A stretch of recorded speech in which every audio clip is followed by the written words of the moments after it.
नमस्कार मंडळी, श्री स्वामी समर्थ. मी संध्या माझ्या चॅनलमध्ये तुम्हा सर्वांचं खूप खूप मनापासून स्वागत करते.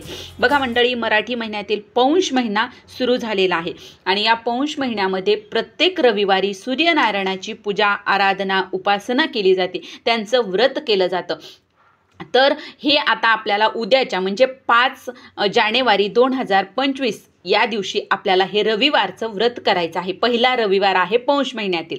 तर आता हे पौष रविवारचं व्रत कसं करायचं, याची पूजा मांडणी कशी करायची, त्याचबरोबर याची उत्तर पूजा कशी करायची, याचा उपवास केला जातो, तो उपवास कसा प्रकारे करायचा आहे, याचं उद्यापन कधी करायचं आहे, तर अशी बरीचशी माहिती आज आपण या व्हिडिओमध्ये पाहणार आहोत. त्यामुळे व्हिडिओ अगदी शेवटपर्यंत पहा आणि जर तुम्ही माझ्या चॅनलवरती नवीन असाल तर चॅनलला सबस्क्राईब करा.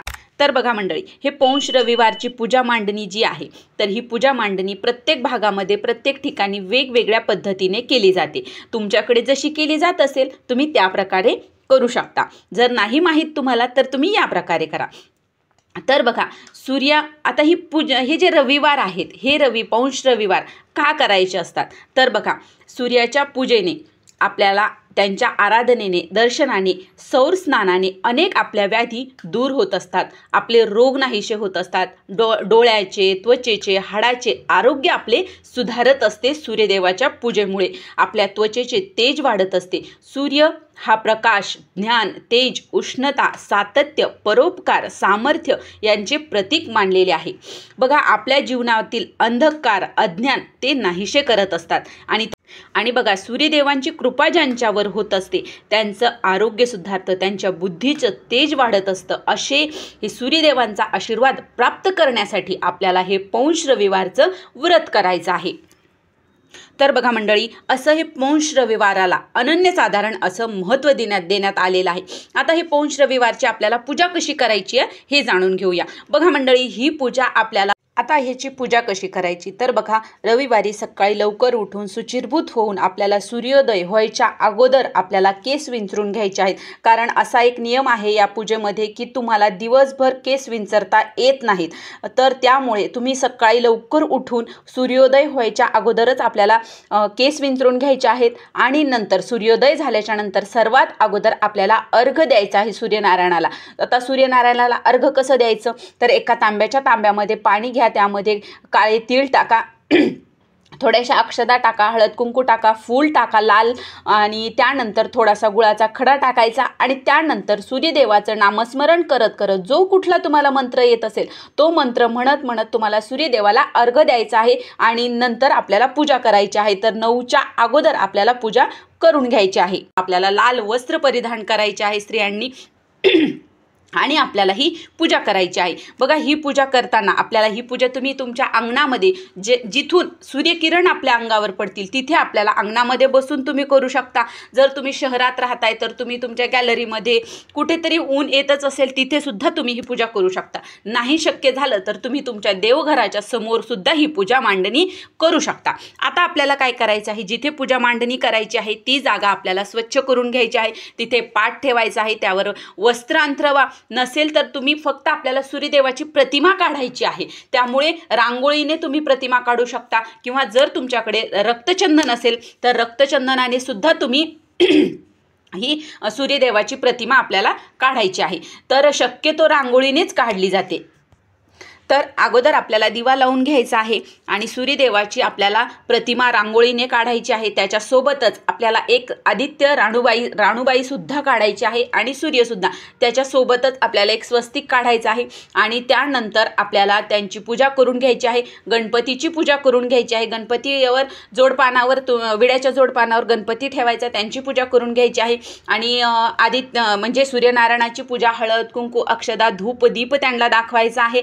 आणि राणूबाई जी आहे तिला सुद्धा हळद कुंकू, अक्षदा, धूप, दीप दाखवायचा आहे. अशा प्रकारे आपल्याला पूजा करून घ्यायची आहे. आणि बघा मंडळी, या दिवशी सूर्यदेवाला ह्या ज्या हंगामामध्ये या हंगामामध्ये जी फळं भाज्या ज्या आहेत ना त्या आपल्याला त्यांना अर्पण करायच्या आहेत। जसं की बघा ऊस, बोरं, हरभरा, गाजर, वाटाणा जी काही फळं भाज्या ज्या आहेत ना त्या सर्व आपल्याला सूर्यदेवाला या पूजेमध्ये आपल्याला त्यांना अर्पण करायच्या असतात।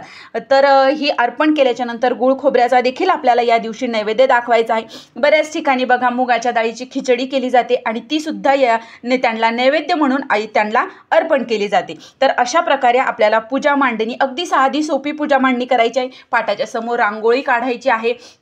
अशी पूजा आपल्याला सकाळी 9च्या आतमध्ये आपल्याला ही पूजा करून घ्यायची आहे। आणि बघा पूजा झाल्याच्या नंतर यथाशक्ती आपल्याला जसं घडेल तसं दान करायचं आहे ना। आपल्याला ही पूजा केल्यामुळे सूर्यनारायणाचा आशीर्वाद आपल्याला प्राप्त होत असतो। आणि बघा ही जी पूजा आहे ना ही प्रत्येक रविवारी पौष महिन्यातील प्रत्येक रविवारी जर आपण नियमितपणे अशी पूजा केली तर नक्कीच आपल्याला याचा फायदा होत असतो आणि नक्कीच आपल्याला याचा अनुभव देखील येत असतो। बघा या पूजेने घरामध्ये सकारात्मकता निर्माण होत असते आणि आपल्या घरातील वातावरण सुद्धा बदललेलं खूप सकारात्मक ऊर्जा निर्माण झालेली ही तुमच्या लगेच लक्षात येईल। फक्त लक्षात ठेवा ही पूजा सकाळी लवकर करायची आहे। जर तुम्हाला सुतक असेल मासिक धर्म असेल तर तुम्हाला ही पूजा करता येणार नाही। घरातील दुसऱ्यांनी केली तरी चालेल। पूजा झाल्याच्या नंतर आपल्याला आदित्य राणूबाईची कहाणी ऐकायची आहे। ही कहाणी ऐकल्याच्या नंतर ही कहाणी ऐकत असताना आपल्याला आपल्या हातामध्ये तीळ घ्यायचे आहे, तांदूळ घ्यायचे आहे आणि फूल घ्यायचं आहे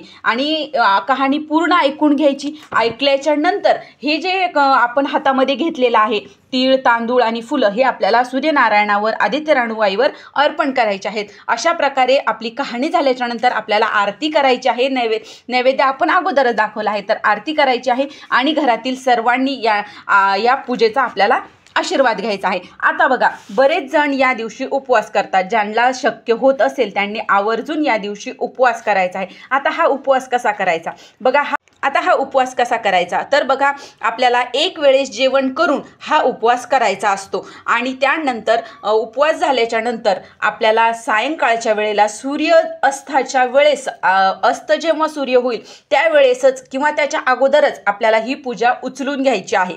जास्त वेळ अंधार पडेपर्यंत आपल्याला ही पूजा आपल्या दारामध्ये अंगणामध्ये आपल्याला नाही ठेवायची।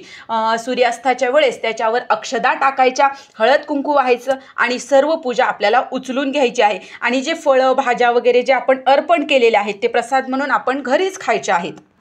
तर अशा प्रकारे आपल्याला पौष महिन्यातील प्रत्येक रविवारी ही पूजा करायची आहे आणि त्यानंतर शेवटला रथसप्तमीला आपल्याला या पूजेचं उद्यापन करायचं आहे।